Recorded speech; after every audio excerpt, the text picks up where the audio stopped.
बिहार में आपराधिक घटनाओं की एक श्रृंखला सी बन गई है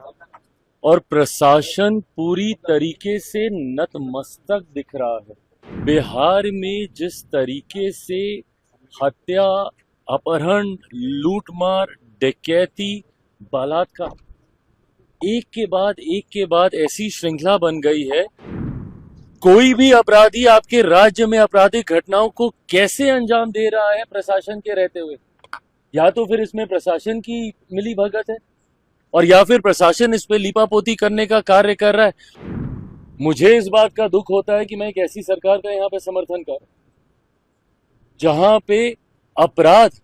पूरी तरीके से बेलगाम हो चुका है। देखिए, एक के बाद एक जिस तरीके से बिहार में आपराधिक घटनाओं की एक श्रृंखला सी बन गई है और प्रशासन पूरी तरीके से नतमस्तक दिख रहा है अपराधियों के सामने। ये बात सही है कि जो ये घटना घटी है ये जितनी निंदनीय है, जितनी शर्मनाक है, कार्रवाई भी हुई, गिरफ्तारी भी हुई, पर पहली बात ऐसी घटनाएं घट क्यों रही हैं? बिहार में जिस तरीके से हत्या, अपहरण, लूटमार, डकैती, बलात्कार एक के बाद ऐसी श्रृंखला बन गई है और अब तो ऐसा लग रहा है जैसे प्रशासन पूरी तरीके से नाकामयाब है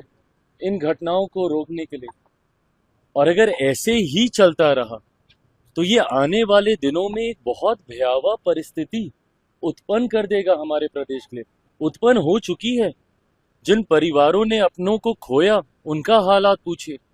जिन बच्चियों के साथ इस तरीके से दुष्कर्म हो रहा है उनके हालात पूछिए। आज अगर इस तरीके की बातें भी कही जाती हैं कि चुनाव के कारण ऐसी गतिविधियों को असामाजिक तत्व अंजाम दे रहे हैं, अगर चुनाव भी एक कारण, और मैं भी मानता हूं कहीं ना कहीं कि संभवतः चुनाव भी एक कारण है, सरकार को बदनाम करने की साजिश के साथ संभवतः इन घटनाओं को अंजाम दिया जा रहा है, पर तब भी जिम्मेदारी तो प्रशासन की ही है ना इसको नियंत्रित करने की। कोई भी अपराधी आपके राज्य में आपराधिक घटनाओं को कैसे अंजाम दे रहा है प्रशासन के रहते हुए, या तो फिर इसमें प्रशासन की मिली भगत है और या फिर प्रशासन इस पे लीपापोती करने का कार्य कर रहा है, और या फिर पूरी तरीके से प्रशासन निकम्मा हो चुका है और अब इनके बस का नहीं है बिहार और बिहारियों को सुरक्षित रखना। ऐसे में पुनः एक बार मैं बिहार सरकार से आग्रह करूंगा, जरूरी है समय रहते हम लोगों को इसके ऊपर कार्रवाई करने की। मुझे इस बात का दुख होता है कि मैं एक ऐसी सरकार का यहाँ पे समर्थन कर जहां पे अपराध पूरी तरीके से बेलगाम हो चुका है।